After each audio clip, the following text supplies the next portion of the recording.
नाणार प्रकल्प रिफायनरी अधिसूचना याच अधिवेशनात रद्द करणार असल्याचं कळतंय। मुख्यमंत्र्यांसोबत झालेल्या बैठकीत शिवसेना नेत्यांना मुख्यमंत्र्यांनी त्याबद्दलचं आश्वासन दिलंय अशी सूत्रांकडून माहिती आपल्याला मिळते। नाणार रिफायनरी प्रकल्प अधिसूचना रद्द करावी या मागणीसाठी मुख्यमंत्री देवेंद्र फडणवीस यांच्या कार्यालयात आणि शिवसेना विधिमंडळ गटनेते एकनाथ शिंदे, उद्योगमंत्री सुभाष देसाई आणि पर्यावरण मंत्री रामदास कदम यांची बैठक जी आहे ती पार पडलेली आहे। अधिक माहिती आपण जाणून घेऊयात। आमचे प्रतिनिधी उदय जाधव आपल्या बरोबर आहेत। उदय, युती होत असताना जी काही आश्वासनं किंवा ज्या कोणत्या बाबींवरती एकमत झालं त्यापैकी नाणार प्रकल्प अधिसूचना केव्हा निघू शकते, काय माहिती याबद्दल?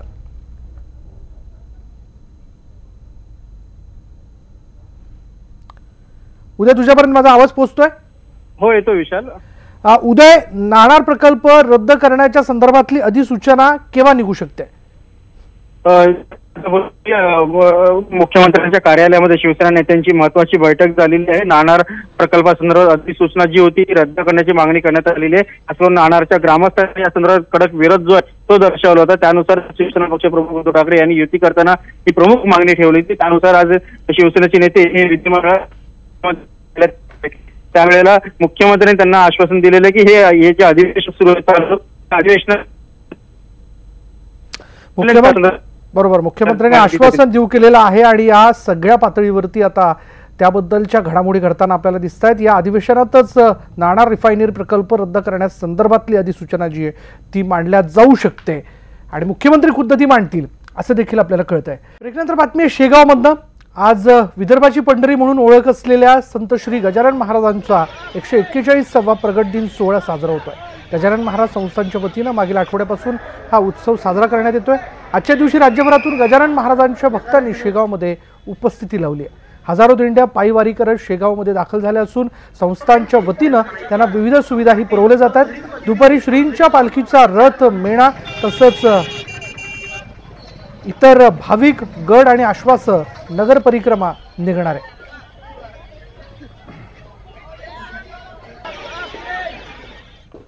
तर मनसे अध्यक्ष राज ठाकरे यांनी आंगणेवाडी या यात्रेला हजेरी लावत भराडी देवीचं दर्शन घेतलं। राज ठाकरेंसोबत मनसे नेते बाळा नांदगावकर, नितीन सरदेसाई आणि कार्यकर्त्यांनी यात्रेत हजेरी लावली। त्यानंतर राज ठाकरेंनी स्वतः काढलेल्या व्यंगचित्रांच्या प्रदर्शनालाही भेट दिली।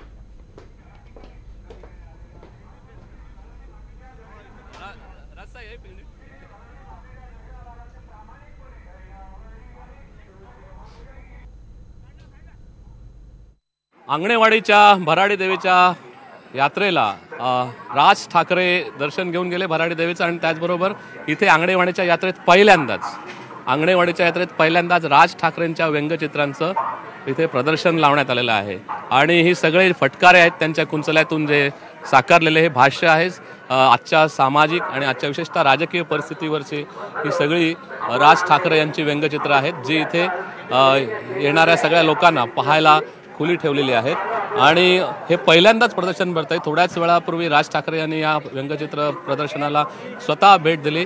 ते म्हणाले की ही सगळी मी पाहिलेली आहेत, ही त्यांचे मिश्किल भाष्य होतं। पण त्याचबरोबर ही सगळी व्यंगचित्रांकडे जर पाहिलं तर येणाऱ्या निवडणुकांच्या तोंडावर, लोकसभा निवडणुकांच्या तोंडावर जे काही राजकीय भाष्य राज ठाकरे यांना करायचं आहे ते त्यांनी इथे केलेलं आपण पाहतो आहोत। विशेषतः शिवसेना भाजपाची युती झाली आणि शिवसेना भाजपाच्या युतीवरचं एक बोलकं भाष्य, बोलकं व्यंगचित्र इथे आपण पाहतो की इथे अमित शहा आणि उद्धव ठाकरे यांची ही भेट दाखवलेली आहे आणि दोघेही एकमेकांच्या पाठीत खंजीर खुपसत आहेत आणि राजीनामे शिवसेनेच्या खिशामध्ये आहेत। अशा प्रकारचं एक राजकीय व्यंग भाष्य करणारं चित्र आपण पाहतो आणि त्याचबरोबर इकडे पण अनेक राज ठाकरेंची आतापर्यंतची व्यंगचित्र इथे लावण्यात आलेले आहेत। लोक इथे यावेत, त्यांनी ही व्यंगचित्र पाहावीत, त्यातून त्यांना संदेश द्यायचा आहे राज ठाकरेंना। आज काय ते बोलले नाहीत आंगणेवाडीच्या जत्रेला, परंतु ही त्यांची व्यंगचित्र ही खूप बोलकी आहेत असंच म्हणावं लागेल।